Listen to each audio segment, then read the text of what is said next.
Buenas tardes, mi nombre para los que no me conocen es Juan Sebastián Brisneda.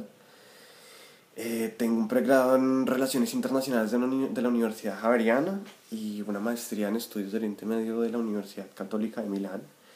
Y de hecho los saludo desde aquí, desde Italia.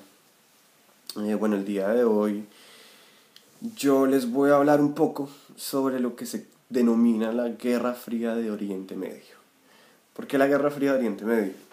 Y con esto quiero hacer la salvedad de que me voy a concentrar es en los actores de la región. Voy a dejar un poco a un lado las dinámicas que son Estados Unidos región, Rusia región, etcétera, etcétera, etcétera. ¿Por qué Guerra Fría? Porque Irán y Arabia Saudita, que son los países que están en esta Guerra Fría, se han enfrentado en ciertos focos, en ciertos puntos de la región, de la misma manera que Estados Unidos y la Unión Soviética se enfrentaron de 1945 a 1991. Por eso se utiliza, digamos, la figura narrativa de la Guerra Fría, donde, sí, de nuevo, foco A, Irán ha apoyado a actor X, mientras que Arabia Saudita en foco A ha apoyado a actor Y. Esto se ha venido dando muy fuertemente desde 1979, pero ya veremos un poco el desarrollo de esta tensión para que la entendamos un poco más. Decidimos dar este tema ahora porque si yo empiezo a ahondar en cada tema en específico voy a durarles hablando 10 horas, pero como ya tenemos un poco ese paneo de lo que sucede en la región y lo que sucedió históricamente, sobre todo con las revueltas árabes, ya podemos entender un poco más ahora el protagonismo y el papel de los actores externos en los conflictos y en las tensiones de la región, y en este caso nos vamos a concentrar de nuevo en Irán y Arabia Saudita.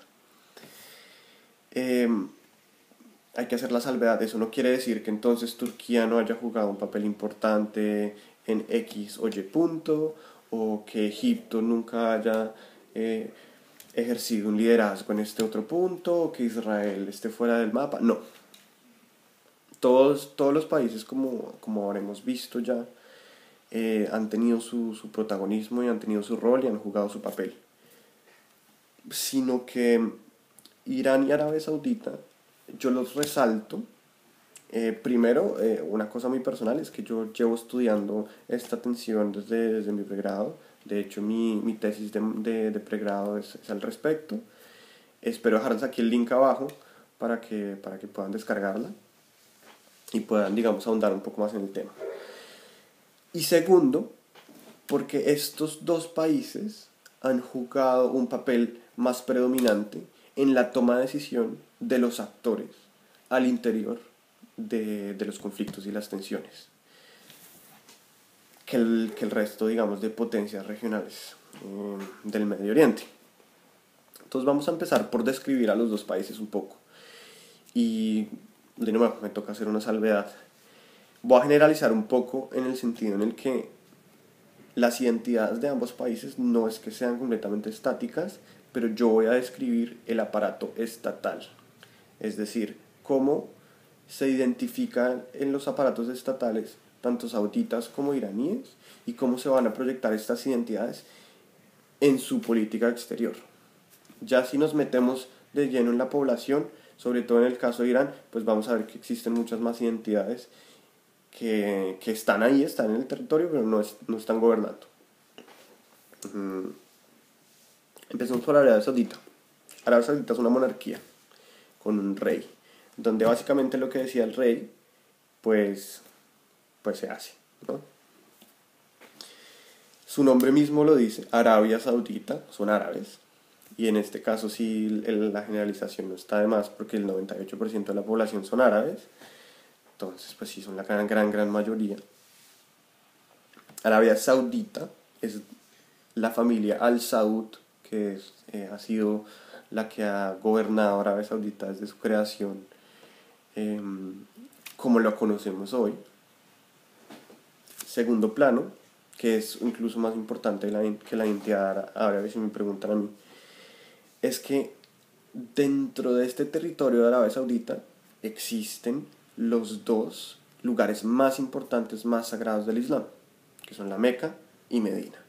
Entonces ellos más o menos se han autoproclamado a sí mismos como los guardianes de estos santuarios y de alguna u otra manera eso les ha dado la potestad, según ellos, para ser los líderes del Islam en el mundo. Ellos profesan una rama del Islam que ya hemos visto en las clases que se llama el sunismo. Es un sunismo bastante específico, más radical, que se llama el wahabismo, que no me voy a extender en eso, pero sí es básicamente una forma muy tradicional de ver el sunismo. Se va casi que a las raíces de la vida, de cómo vivía Mohammed, el profeta. Entonces tiene unas visiones bien radicales del mundo.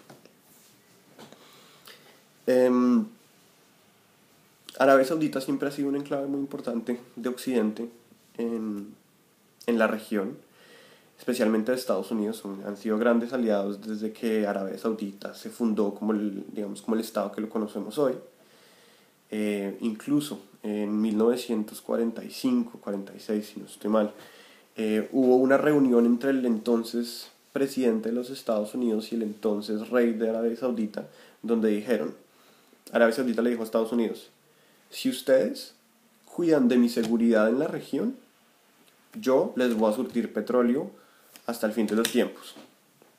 Entonces Estados Unidos aceptó a eso con la condición de que ni Arabia Saudita se podía meter en los asuntos internos gringos, ni que Estados Unidos se podía meter en los asuntos internos sauditas.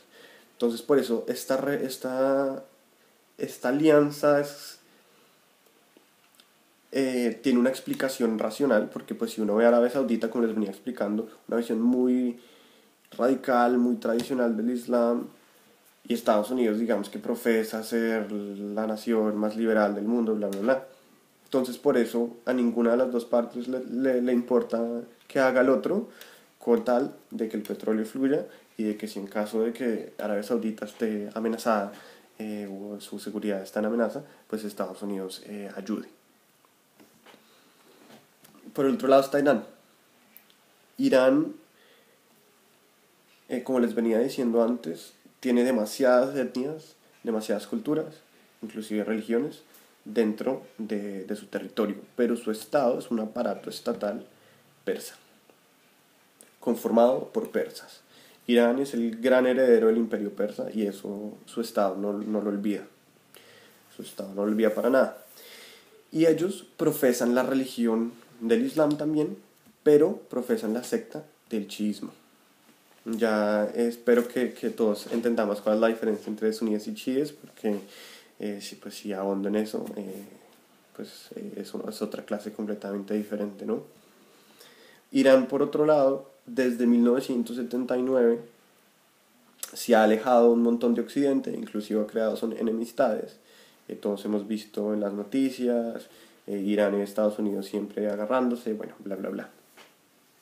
Esto es importante porque, y aquí es donde vamos a empezar el primer punto de tensión de nuestros dos actores de los que les vamos a hablar hoy.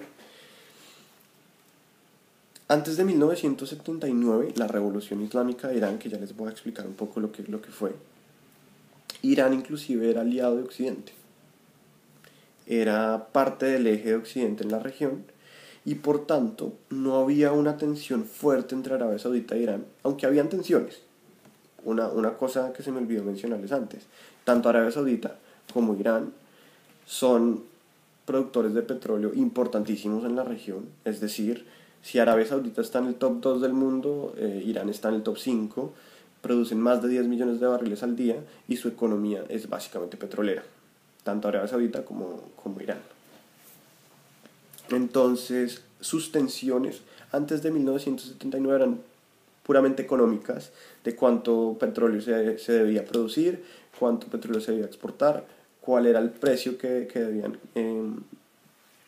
debían establecer, que debían imponer, porque pues ambas partes eran actores fundamentales de la OPEP, de la Organización de Países Exportadores de Petróleo, que son más o menos los que decían el precio y todo lo que les vengo diciendo a nivel mundial, y sus tensiones eran básicamente económicas.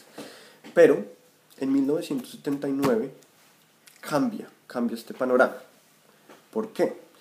Porque al interior de Irán deciden que se cansaron, la población se cansa de su rey, porque en ese momento Irán era una monarquía. Ahora, el Irán que conocemos se le denomina como República Islámica. Y eso es toda una forma de gobierno diferente que no, pues no es importante decirla ahora, pero digamos que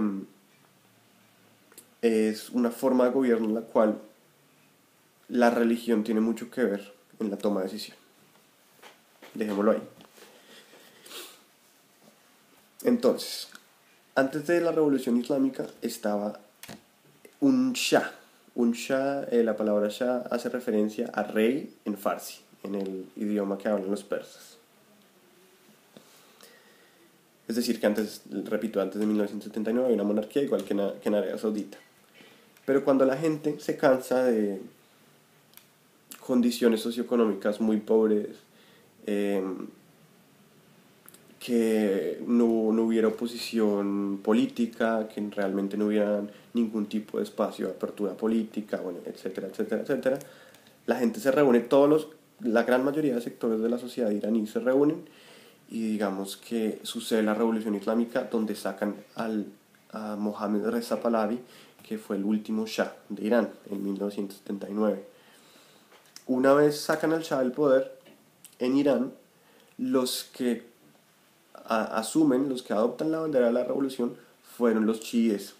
Y los chiíes poco a poco se encargaron de ser los únicos que acapararon el poder. Y por eso se llama Revolución Islámica. Pero en realidad no lo fue. Sí, el Islam hizo parte importante y el Ayatollah Khomeini, Ayatollah es básicamente como un sheikh. El Ayatollah Khomeini sí fue una figura importante al interior de este movimiento, pero había comunistas, había liberales, había de todo. Sectores de izquierda, había republicanos. Bueno. Desde 1979, Irán adopta esta identidad chií como parte de su gobierno. Entonces, por un lado vemos a una Arabia Saudita que es que se autoproclama líder del sunismo en la región. Por otro lado tenemos a Irán que se proclama el líder del chiismo dentro de la región. Y eso va a generar las primeras fricciones entre ambos. Es más, en Arabia Saudita estaban muy preocupados con lo que pasó en Irán, porque pues estaba subiendo algo que ellos consideran como una amenaza a un país muy poderoso y que eso podía representar una amenaza a su seguridad nacional. Por eso, en 1981 ellos crean una cosa que se llama el Consejo de Cooperación del Golfo para Estados Árabes. Vean que nosotros conocemos a esa parte, sería bueno que estuvieran viendo el mapa, esta parte de acá. Pensé que se me fue el mapa.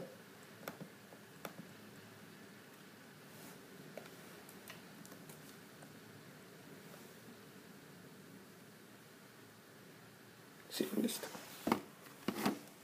Esta parte de aquí, por lo general es conocido como el Golfo Pérsico, lo conocemos nosotros. Pero vean que en Arabia Saudita se niegan a llamarlo Pérsico, sino llaman el Golfo. Y crean este Consejo de Cooperación del Golfo para Estados Árabes, diciendo para Estados Árabes con el propósito de que Irán no iba a ser parte de esta coalición. Y es más, la propia creación de esto fue para poder repeler la amenaza iraní. Esa es, digamos, su carta fundacional. ¿Por qué para Arabia Saudita era tan importante este tema de Irán? Porque siempre desde el primer momento ellos eran tan paranoicos con todo lo que oliera a chiismo. Más allá de una cuestión ideológica, de que los wahabitas, la secta del sunismo, la cual Arabia Saudita profesa, piensa que los chiíes no son musulmanes verdaderos, más allá de eso, es porque al interior de Arabia Saudita el 10% de la población es chií. Y, de nuevo con el mapa aquí les muestro. Aquí en esta parte de Arabia Saudita, yo no sé si lo estarán viendo bien el mapa, hay una ciudad que se llama Al-Khatif. En Al-Khatif está más o menos el 90% de la industria petrolera saudita. Y los obreros, por decirlo así, que están trabajando en las fábricas petroleras sacando petróleo y sosteniendo la base económica del país, son chiíes. Y cuando en 1979 sucede esta revolución islámica, ellos ven esto con muy buenos ojos y salen a manifestarse afuera y bueno, y tienen que enviar a la policía saudita y bueno, desaparecieron un montón de gente. Y para, para ellos que esta región sea inestable les puede costar que digámoslo así, su producción petrolera se afecte.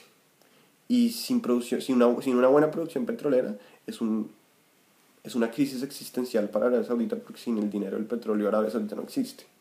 Así de simple.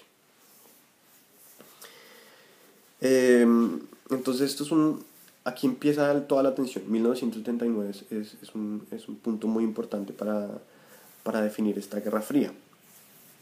Y hay otros incidentes, digamos, está la guerra de Irán-Irak, donde Arabia Saudita apoyó de lleno a Irak, inclusive con armas, con aviones, con todo suministro de guerra que se puedan imaginar. Inclusive como respuesta, Irán bombardea ciertos puntos petrolíferos sauditas en el momento. En ese momento de la Guerra Fría que yo llamé al principio, era más bien muy caliente. Y hubo muchos más incidentes que se construyeron en los cuales esta Guerra Fría se fue normalizando. Como cada vez que algo pasaba en la región, siempre Arabia Saudita tomaba un bando e Irán tomaba el otro. Entonces, por ejemplo, pues les podría hablar más de lleno de lo que sucedió en la guerra Irán-Irak y demás, pero les quiero ahondar un poco en el paneo general de las revueltas árabes con respecto a esta Guerra Fría. Por ejemplo, en Bahrein, un país del cual poco se habla, Bahrein es parte de este Consejo de Cooperación para Estados Árabes del Golfo. Es un gran aliado de Estados Unidos, de Estados Unidos y de Arabia Saudita. Uno de los portaaviones más importantes, si no el más importante de Estados Unidos, está en Bahrein. Su monarquía es sunita, es aliada de la monarquía saudí. Y cuando empiezan las revueltas árabes al interior de Bahrein, hay que aclarar que en Bahrein la mayoría de la población es chií, mientras que la monarquía es suní. Entonces eso ya genera de entrada un roce identitario, si lo decimos de alguna forma. Entonces cuando los chiíes, que no eran solo chiíes, también eran suníes, pero pues la forma que lo leyó la monarquía y de que lo vendió a los medios era que era una revuelta chií sectaria, bueno. Entonces cuando la gente empezó a ir a las calles, inclusive Arabia Saudita mandó 1500 hombres a la plaza más importante de Manama, de la capital de Bahrein, y sacó a todos los manifestantes que estaban en las calles. Y siempre acusaban a Irán que eran los encargados de nutrir la protesta. Y aunque no se ha confirmado, definitivamente políticamente Irán tiene intereses de que Bahrein, si ustedes ven el mapa, pues Bahrein está simplemente ahí en la mitad de Irán y Arabia Saudita. Entonces para Irán que caiga una monarquía suní dentro del Golfo, sobre todo aliado de Arabia Saudita, pues le va a significar un punto positivo en este tipo de tensiones geopolíticas, una victoria. Luego si miramos Yemen, en Yemen siempre ha habido gobiernos afines a Arabia Saudita. Pues si uno de verdad mira, pues Yemen está al sur de Arabia Saudita. Si uno realmente mira el mapa, uno se da cuenta porque Arabia Saudita siempre ha tenido una injerencia directa en los asuntos internos de Yemen. Yemen siempre ha sido un país que ha estado en conflicto, desde su creación como Estado, me refiero. Pero pues no me voy a ir tan atrás. En 1990 se reunifican dos Yemenes, porque existía Yemen del Norte y Yemen del Sur. Y cuando se unifica Yemen del Norte, que básicamente ganó la guerra con ayuda de Arabia Saudita, pues Arabia Saudita empieza a cobrar favores y empieza a tener mucha influencia y mucho poder en la toma de decisión. Pero al interior de Yemen hay una porción importante de población chií que profesan una rama del chiismo que se llaman los zaidíes. Los zaidíes nunca tuvieron como comunidad religiosa mucha incidencia en la toma de decisión política del país, porque estaba este hombre, Ali Abdullah Saleh se llama, que aunque era zaidí, él era más que todo laico y su forma de gobierno era más que todo laica, pero él nunca realmente abrió el país a otros sectores del país. Sí. Entonces cuando empieza todo este asunto de las revueltas árabes, sumándole que Yemen es el país más pobre de la región y de los países más pobres del mundo, pues la gente salió a las calles, porque aumentó el precio de la gasolina, aumentó el precio del pan, bueno, todo ese tipo de gatillos de las revueltas de la gente, eso pasó en Yemen, en las revueltas árabes, y en 2011, y sobre todo, pues, en la región estaban, digamos, los aires de la gente saliendo a las calles, entonces la gente salió a las calles. Pero antes de 2011 existía este grupo armado, religioso, zaidí, llamado los Hutis. Los Hutis siempre se le han acusado a Irán de ser los que les entregan los armamentos, los misiles, bueno, de fundarlos, de ser su apoyo más importante. Y aunque no se ha confirmado realmente un vínculo, no hay una prueba así que realmente apunte a Irán, sí han pasado cosas, digamos, controversiales y sospechosas, como en el Mar Rojo una vez interceptaron un barco pesquero iraní que cuando lo fueron a inspeccionar estaba lleno de armas, se dirigía a Yemen. Entonces, ese tipo de cosas han pasado que sí nos dicen que por lo menos a nivel político sí hay nexos entre los hutis y los iraníes. Porque es importante este grupo, porque ellos nacen en la gobernación, como en el departamento, por así decirlo, de Yemen, que está más cercano a Arabia Saudita. E inclusive está cercano a la Meca y a Medina. Inclusive ahorita en la guerra del 2015, porque es que luego empieza una guerra, es que Yemen es también un tema bien complejo, en el cual hay que ahondar. Cuando empieza la guerra, los hutíes inclusive mandan un misil hacia la Meca y Medina. Y no es un grupo que tenga mucho poderío económico ni nada, pero tiene unos misiles súper sofisticados que inclusive ya han llegado a tocar tierra saudita, y pues esos misiles apuntan todos a que vienen de Irán. Pero de nuevo, entonces veamos ¿por qué la Guerra Fría?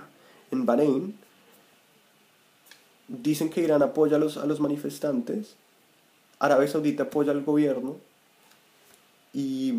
pero no es un enfrentamiento directo entre iraníes y saudíes, sino utilizan a Bahrein para enfrentarse. En este caso utilizan a Yemen, y pues el caso más representativo que es Siria. Siria ya el profe lo ha explicado, no voy a ahondar mucho en Siria, pero sí, de un lado está Bashar al-Assad, que es gran aliado de Irán, y por otro lado están pues todo tipo de rebeldes que en principio fueron nutridos por Arabia Saudita, básicamente todos, pero bueno, cuando luego avanzó la guerra, empezaron a focalizarlo más hacia los grupos que se identificaran más como islamistas y demás. Pero esto digamos que sucede en absolutamente toda la región. En Irak pasó lo mismo. Entonces en Irak, cuando empieza la guerra civil después de la ocupación estadounidense, donde hay ciertos grupos chiíes que se enfrentan con otro tipo de grupos suníes, lo mismo. De la parte chií estaba siempre Irán apoyándolos con suministros de guerra, con equipos de comunicación, etcétera, etcétera, etcétera. Por el otro lado también está Arabia Saudita utilizando su dinero del petróleo para alimentar estos conflictos y alimentarlos para que su bando pueda ganar, pueda llegar al poder y de alguna manera expandir su influencia, su influencia política en la región. Yo les puedo ir mencionando países y explicarles, digamos así, a grandes rasgos este enfrentamiento. En Líbano, por ejemplo. En Líbano, que ya vimos quién es Hezbollah, que ya entendimos un poco cómo funciona el gobierno en Líbano, donde así Hezbollah no haga parte, digamos, oficialmente del gobierno oficial, pues igual Hezbollah tiene mucho poder en el territorio, influye en la toma de decisión del país, y pues más o menos sin Hezbollah no se toma ningún tipo de decisión en el Líbano. Por Hezbollah pasa todo. Entonces lo que hace Hezbollah es un grupo chií, ¿no? Que está aliado a los intereses de Irán y que lo ha ayudado en Siria, y que bueno. Entonces lo que hace Arabia Saudita es a ese gobierno nuevo en Líbano que quiere empezar a formar un poco más de institucionalidad. Entonces Arabia Saudita está invirtiendo muchísimo dinero en Líbano para darle a los suníes más poder y para poder contrarrestar a Hezbollah. Entonces en el Líbano también vemos cómo Irán apoya una parte y Arabia Saudita apoya otra. Es más, Arabia Saudita ha invertido un montón de dinero en el ejército libanés, porque el ejército libanés en últimas, hablando digamos coloquialmente, pues es Hezbollah. El ejército libanés es supremamente pobre, no tiene muchos hombres, está dividido, y desde la guerra civil que sucedió allá, pues es difícil formar como una identidad nacional como para crear un ejército.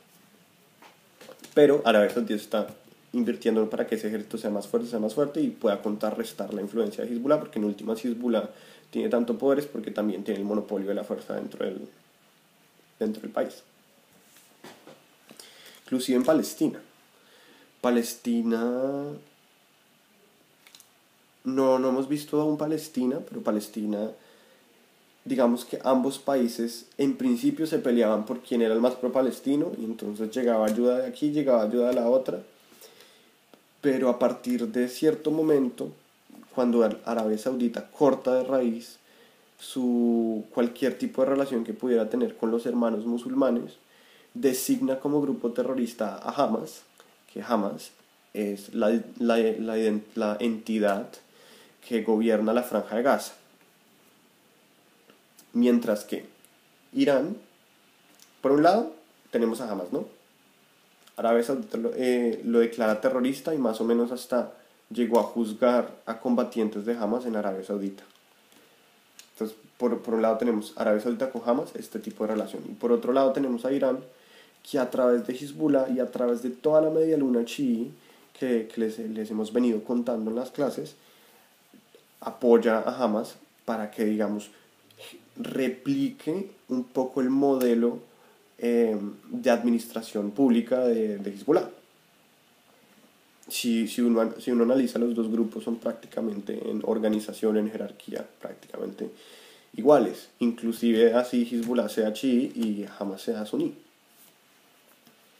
Entonces sí, esta Guerra Fría, les explico un poco de dónde nace. Son tensiones identitarias, geopolíticas, económicas, muy grandes, y se evidencia y se ha reproducido por toda la región desde 1979. Creo que eso sería todo. Muchas gracias.